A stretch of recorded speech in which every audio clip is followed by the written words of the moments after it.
আজ আমরা যে বিষয়টি নিয়ে আলোচনা করব সেই বিষয়টা হচ্ছে কুইক, লিকুইড এবং অ্যাসিড টেস্ট রেশিও। ওকে, যার বাংলা নাম হচ্ছে দ্রুত, তরল এবং অম্ল পরীক্ষা অনুপাত।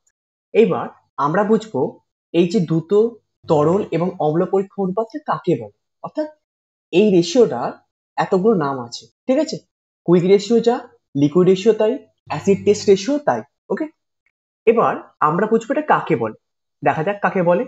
যে অনুপাতের সাহায্যে যে অনুপাতের সাহায্যে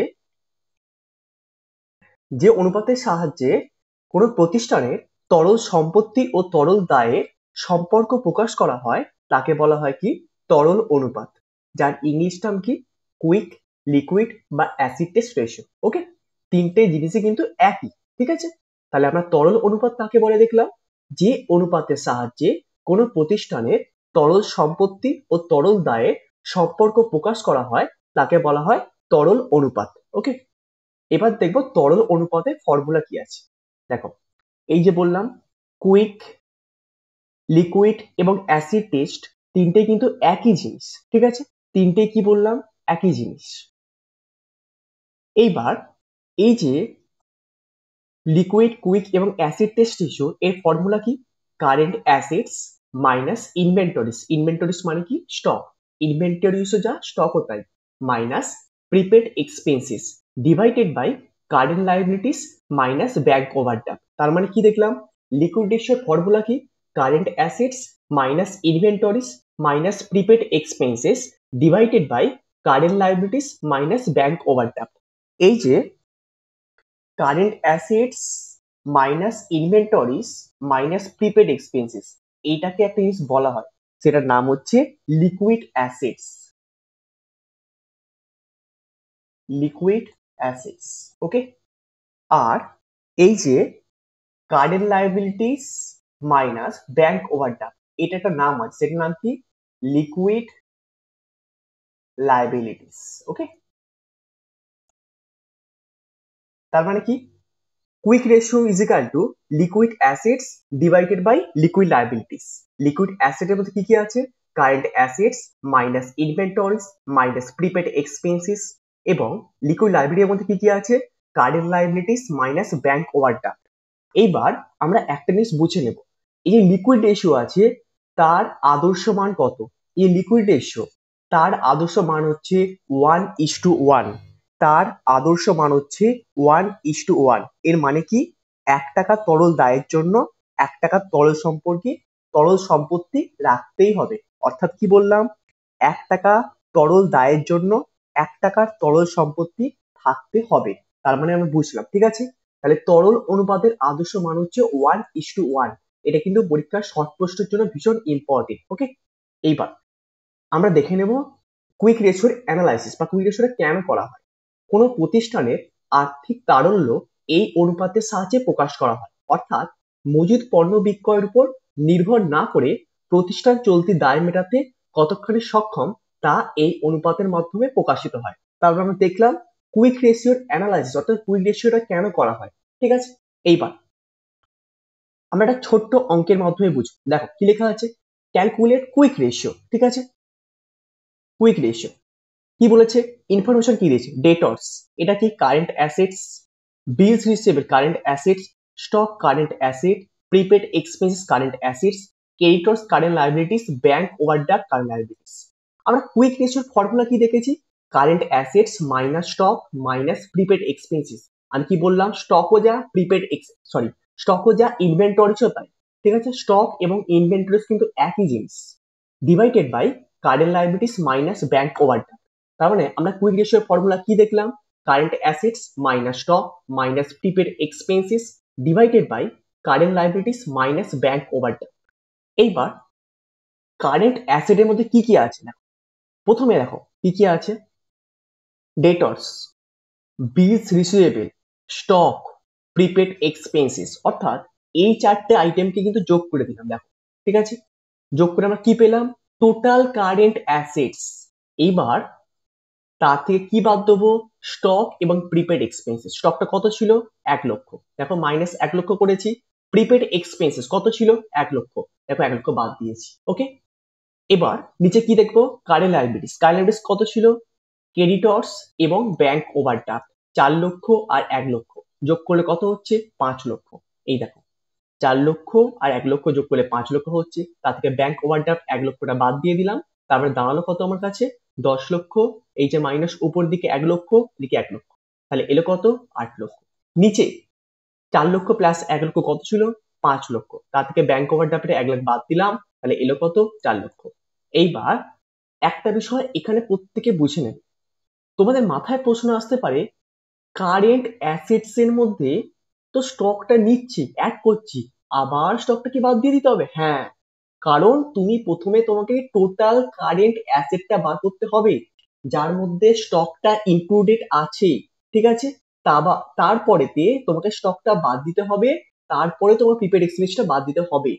হ্যাঁ, আবারও বলছি, কারেন্ট অ্যাসেট যখন বার করবে, টোটাল কারেন্ট অ্যাসেট, তার মধ্যে স্টক এবং প্রিপেড এক্সপেন্সটাকে অ্যাড করতে হবে, তারপরে কিন্তু বাদ দিতে হবে। দেখো তাই করেছে কিন্তু, টোটাল কারেন্ট অ্যাসেটটা বার করার সময়তে ডেটর্স, বিলস রিসিভেবল, স্টক এবং প্রিপেড এক্সপেন্স এই 4টে আইটেম কিন্তু যোগ করেছি, তারপরে স্টকটা বাদ দিয়েছি, তারপর প্রিপেড এক্সপেন্স বাদ দিয়েছি। ঠিক সেরকম তারাই কারেন্ট লায়াবিলিটিস যখন বার করব, তখনও কিন্তু ক্রেডিটর্স এবং ব্যাংক ওভারড্রাফট যেটা আছে, দুটোকে কিন্তু যোগ করেছি, তারপর কিন্তু ব্যাংক ওভারড্রাফটটা বাদ দিয়েছি। কখনোই কিন্তু যেমন বলি, কারেন্ট লায়াবিলিটিস বার করার সময়তে শুধুমাত্র ক্রেডিটর্স নিয়ে করে দেব না, সেটা কিন্তু টোটাল কারেন্ট লায়াবিলিটিস বেরোলো না, ঠিক আছে? ক্রেডিটর্স যখন টোটাল কারেন্ট লায়াবিলিটিস বার করছো যখন, তখন কিন্তু ক্রেডিটর্স এবং ব্যাংক ওভারড্রাফট দুটোই কিন্তু অ্যাড করতে হবে, ঠিক আছে? তবে কিন্তু টোটাল কারেন্ট লায়াবিলিটিসটা আমরা পাচ্ছি, তা থেকে কিন্তু আমরা ব্যাংক ওভারড্রাফটটা বাদ দিয়ে দেবো, ঠিক আছে? বারবার এই কথা কিন্তু মাথায় রাখবে। তার মানে আমরা কি দেখেছি, 8 লক্ষ ভাজিতক 4 লক্ষ এসছে। এবার 8 লক্ষকে 4 লক্ষতে ভাগ করলে কত আসছে, 2। তারপরে কি বসাবো, ইসটু 1। তার মানে কি বোঝাতে চেয়েছে, 1 টাকা তরল দায়ের জন্য আমার এই ক্ষেত্রে বা এই অঙ্কটার ক্ষেত্রে তরল সম্পত্তির পরিমাণ কত, 2। এইটা জাস্ট ইমপ্লিমেন্ট করো, ঠিক আছে? এইবার আসছি পরের অঙ্কটা। Black and White Ltd furnishes the following information regarding its current assets and current liabilities. Okay, দেখা যাক। এরকম সানডি ডেটর্স, এবং এই পার্টটা দেখো কারেন্ট অ্যাসেট সবটা দিয়ে রেখে দিয়েছে, অর্থাৎ এই পার্টটার মধ্যে কারেন্ট অ্যাসেট সবটা দেওয়া আছে, আর এইদিকে কারেন্ট লাইবিলিটিস গুলো সব দেওয়া আছে, ঠিক আছে? তাহলে আমাদের কাজ সোজা হয়ে গেছে, কারেন্ট অ্যাসেটস এবং কারেন্ট লাইবিলিটিস জেনে গেছি। কুইক রেশিওর ফর্মুলা কি, দেখো কি চেয়েছে, ক্যালকুলেট কুইক রেশিও, ঠিক আছে? তাই কুইক রেশিও বার করবো। কুইক রেশিওর ফর্মুলা কি, current assets minus inventories minus prepaid expenses divided by current liabilities minus bank overdraft. আমি একটা জিনিস বলাবে না, কারেন্ট অ্যাসেটের পর মাইনাস স্টক করেছিলাম আগেরটা, এখানে ইনভেন্টরিজ করলাম, তার মানে আমি কি বললাম, স্টকও যা ইনভেন্টরিজও কিন্তু তাই, ঠিক আছে? Current assets minus inventories minus prepaid expenses divided by current liabilities minus bank overdraft. Okay, দেখা যাক। অর্থাৎ টোটাল কারেন্ট অ্যাসেটস, দেখো এই ক্ষেত্রে তো ক্যালকুলেট করতে লাগবে না, তার কারণ কারেন্ট অ্যাসেটস দেওয়া আছে, আমার কাজ সোজা হয়ে গেছে। এদিকে দেখো অপর দিকেও কিন্তু কারেন্ট লায়াবিলিটিস কত দেওয়া আছে, তাই তো? দেখো তাহলে এই কারেন্ট অ্যাসেটটা বসিয়ে দিলাম 90,000, তাতে কি বাদ দেবো, ইনভেন্টরিজ।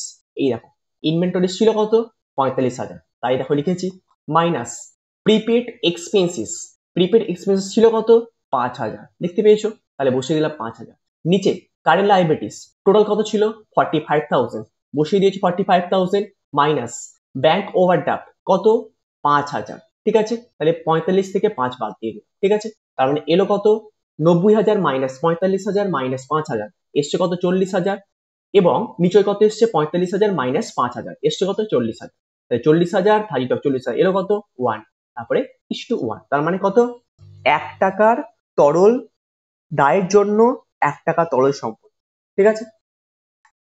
এবার পরেরটা, current liabilities of a company are 50,000. Its current ratio is 2.5 times and liquid ratio is 1.3 times. Calculate the value of inventories. ঠিক আছে? এই অঙ্কটা খটোমটো লাগছে, খটোমটো লাগার কিছু নেই, আমি একটা জিনিস বুঝিয়ে দিই। দেখো আমরা যেমন লিকুইড রেশিও বা কুইক রেশিও বা অ্যাসিড টেস্ট রেশিও ফর্মুলা কি দেখেছিলাম, যে liquid assets divided by liquid liabilities. Liquid assets মধ্যে কি কি পড়ছিল, current assets minus stock minus prepaid expenses. Liquid liabilities মধ্যে কি কি পড়ছিল, current liabilities minus bank overdraft. কিন্তু অনেক হিসাব শাস্ত্রবিদ চলতি দায়কে তরল দায় মনে করে থাকেন। তার মানে আমি কি বলেছিলাম, ওই ক্ষেত্রে আমার ফর্মুলা ছিল liquid assets divided by liquid liabilities. এইবার কি বললাম, অনেক হিসাবশাস্ত্র চলতি দায়কে তরল দায়ও মনে করেন। তার মানে কি, চলতি দায় মানে কি, কারেন্ট লাইবিলিটিস। মানে অনেক হিসাবশাস্ত্রবিদ লিকুইড রেশিওটা বার করার সময় কিভাবে বার করেন, liquid assets minus current liabilities. এবার লিকুইড অ্যাসেট মধ্যে কি কি পড়ছে, current asset minus stock minus prepaid expenses divided by current liabilities. এটা কি মনে করেন, অনেক হিসাবশাস্ত্রবিদ মনে করেছেন। তার মানে এইটা অঙ্কটা করব, এই ফর্মুলাটা রেসপেক্টে করবো। ওকে, বোঝা গেছে আশা করি। এবার দেখো, current ratio is equal to, formula কি ছিল, এই দেখো, কারেন্ট কি কি দিয়েছে, কারেন্ট রেশিও দিয়ে দিয়েছে 2.5। তার মানে কারেন্ট রেশিওটা জাস্ট পুট আপ করবো। কারেন্ট রেশিও ইজিক্যাল টু কি, current assets minus current liabilities. আমরা জানি কারেন্ট রেশিও ফর্মুলা কি, current assets minus current liabilities. তাহলে এলো কত, কারেন্ট রেশিও জানি 2.5 বসিয়ে দিয়েছি, কারেন্ট অ্যাসেট জানি না, তাহলে কারেন্ট রেশিও লিখে দিলাম, কারেন্ট লাইবিলিটিস কত 50,000 অঙ্কে বলে দিয়েছে। তার মানে আমরা বজ্র গুণন করলাম, current assets is equal to 50,000 into 2.5, বজ্র গুণন করলাম, এই যে বজ্র গুণন করলাম এর সাথে, তাহলে এলো কত 50,000 ইন্টু 2.5, 1,25,000। ঠিক আছে, তার মানে আমরা কারেন্ট অ্যাসেটস এর ভ্যালুটা পেয়ে গেলাম। এইবার যে কাজটা আমরা করব, লিকুইড রেশিও, দেখো লিকুইড রেশিওটা কিন্তু বলে দিয়েছে কত, 1.3 টাইমস বলে দিয়েছে।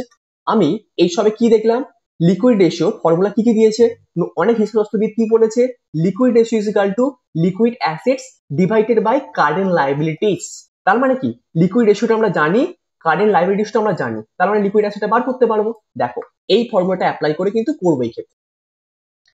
Liquid ratio is equal to liquid assets divided by current liabilities. Liquid রেশিওটা কত 1.3 বসিয়ে দিয়েছি, লিকুইড অ্যাসেটস জানি না, লিখে রেখে দিলাম, কারেন্ট লাইবিলিটিস কত 50,000। ঠিক আছে, তার মানে বজ্র গুণন করলাম, liquid assets is equal two 50,000 into 1.3, তাই এলো কত 65,000। ঠিক আছে, তার মানে আমরা দেখতে পেলাম কিভাবে আমরা কিন্তু লিকুইড অ্যাসেটসটা বার করলাম। ঠিক আছে, এইবার আমরা বার করবো যেটা, সেটা হচ্ছে ইনভেন্টরিজ। ইনভেন্টরিজটা কি পদ্ধতিগতভাবে বার করবো আমরা একটু সেটা দেখে নেব। ঠিক আছে, দেখো ইনভেন্টরিজ ইজ ইকুয়াল টু কি করে বের হচ্ছে, এটা কিন্তু প্রত্যেকে মাথায় রেখে দেবে। Inventories is equal two total যে কারেন্ট অ্যাসেটটা আছে সেটা থেকে লিকুইড অ্যাসেটটা বাদ দিয়ে দেবো, তাহলে কিন্তু আমরা পেয়ে যাবো কি, ইনভেন্টরিজ। ঠিক আছে, তাহলে আমরা কি বললাম, যে টোটাল আমাদের যে কারেন্ট অ্যাসেট আছে তার থেকে আমরা লিকুইড যে অ্যাসেটটা আছে সেটা বাদ দিয়ে দেবো, সেখান থেকে বাদ দেওয়ার পর আমরা কি পাবো, বাদ দেওয়ার পর পাবো ইনভেন্টরিজ বা স্টক। ঠিক আছে, দেখো তাই আমি করেছি। 1,25,000 টাকার টোটাল কারেন্ট অ্যাসেটটা বেরিয়েছিল, আর লিকুইড অ্যাসেটটা কত বেরিয়েছিল দেখে নাও, লিকুইড অ্যাসেটটা বেরিয়েছিল 65। তাহলে 1,25,000 থেকে 65 বাদ দিলে কত এলো আমার, 60,000। তাহলে এটা কি, ইনভেন্টরিজ। অঙ্কে আমি কি জানতে চেয়েছিল, ইনভেন্টরিজটা কত, সেটা আমরা পেয়ে গেলাম। ঠিক আছে, এইবার একটা বিষয় এখানে বুঝে নাও, এই যে অঙ্কটা আমি করেছি, কারেন্ট অ্যাসেটটা পুরো ভেঙে ভেঙে দেখলাম কোত্থেকে কিভাবে এসছে না এসছে। আচ্ছা এইটাকে আমি শর্ট ফর্মে তো এখানে করতে পারতাম, এই যে 50,000 যে কারেন্ট লাইবিলিটিসটা ছিল ইনটু কারেন্ট রেশিও গুণ করেই তো এসছে। তার মানে কি দেখলাম, current liabilities into current ratio করলে আমার চলে আসছিল কারেন্ট অ্যাসেটটা, পেয়েছিলাম। এটা আমি শর্ট ফর্মে দেখিয়ে দিলাম, কিন্তু আমি তোমাকে এই শর্ট ফর্মে দেখানোর আগে আমি কিন্তু বুঝিয়েছি এটা কোত্থেকে এসছে এটা। ঠিক আছে, আমি এই লাইনটা একবারে বলতেই পারি, আমার current liabilities into current ratio করে আমার কি এসছে, কারেন্ট অ্যাসেটটা। ঠিক আছে, আমি একবার এখানে দিলাম। ঠিক আছে, এবার লিকুইড রেশিওটার ক্ষেত্রেও কিন্তু একই। দেখো লিকুইড রেশিওটা কি করে বেরোচ্ছিল, কারেন্ট লাইবিলিটিস, এই যেটা বলতে পারি কারেন্ট লাইবিলিটিস যেটা ছিল, কারেন্ট লাইবিলিটিস কত ছিল আমাদের এখানে 50,000।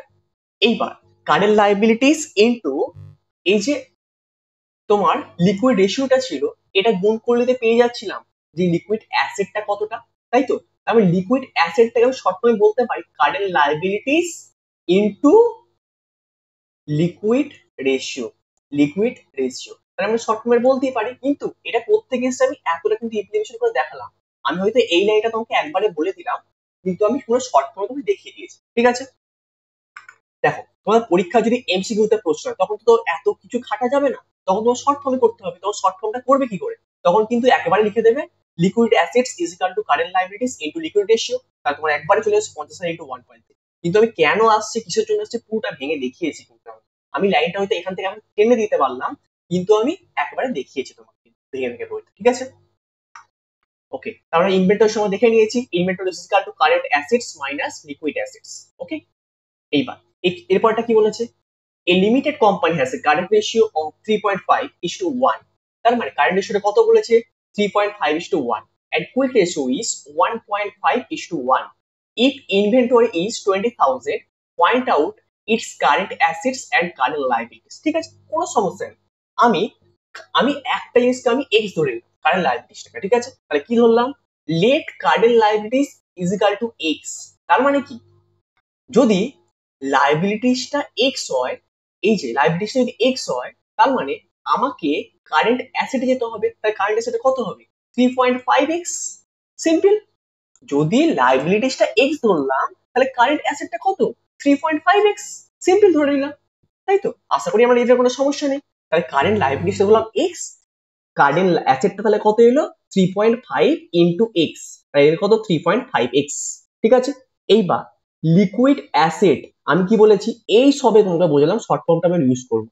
লিকুইড অ্যাসেট আমি কি বলেছি? Current liabilities into liquid ratio, current liabilities into liquid ratio. এইবার দেখে নাও, ঠিক আছে? কারেন্ট লাইবিলিটিস কত ছিল? x, লিকুইড রেশিও কত ছিল? 1.5, তার মানে এলো কত? 1.5x। আমি কিন্তু শর্ট ফর্মটা করলাম, কিন্তু আমি আগে বুঝিয়েছি শর্ট ফর্মটা কোত্থেকে এসেছে, ঠিক আছে? এরপর একটা কাজ হচ্ছে কি, আমাদের চেয়েছে আমার কি, আমার এখানে চেয়েছে কারেন্ট অ্যাসেটস এবং কারেন্ট লাইবিলিটিস এর ভ্যালুটা। তার মানে আমরা জানি ইনভেন্টরি ভ্যালু দিয়ে দিয়েছে। ইনভেন্টরি সময় কি জানি? Current assets minus liquid asset. আমরা ইনভেন্টরি মানে কি জানি? Current assets minus liquid assets. Inventory কত? 20,000 লিখে দিয়েছি, ইজিক্যাল টু কারেন্ট অ্যাসেটসটা কত ছিল? এই দেখো 3.5x, এই যে 3.5x লিখে রেখেছি, 3.5x বসিয়ে দিয়েছি। আর লিকুইড অ্যাসেটসটা কত? 1.5x, এই যে। তার মানে আমরা এখান থেকে x এর ভ্যালুটা বার করলাম, তাহলে এলো কত? 2x লিখে দিলাম, এদিকে কত? 20,000। তাহলে x সমান সমান কত? 20,000 ভাজিত 2, তাহলে এলো কত? 10। তাহলে x কে আমরা কি ধরেছিলাম? x কে ধরেছিলাম কি? Current liabilities. তাহলে x এর ভ্যালুটা জাস্ট পুট করব, তাহলে টোটাল কারেন্ট লাইবিলিটিস সমান কত? 10,000। টোটাল কারেন্ট লাইবিলিটিস সমান কত? 10,000। টোটাল কারেন্ট অ্যাসেটস সমান কত? 10,000 ইন্টু 3.5, 35,000। দেখো এই যে কারেন্ট অ্যাসেটসটা ধরেছিলাম না, x ইন্টু 3.5, তাই তো? তার মানে কত এলো? x টা কত বেরোলো আমার? x টা বেরিয়েছিল কত? 10,000। তার সঙ্গে কত গুণ করবো? 3.5। এই যে আমার কারেন্ট অ্যাসেট বেরিয়ে গেল 3.5 ইন্টু 10,000, তাহলে এলো কত? 35,000। তার মানে আমরা দেখতে পেলাম কারেন্ট লাইবিলিটিস 10,000 এবং কারেন্ট অ্যাসেটস 35,000। ওকে,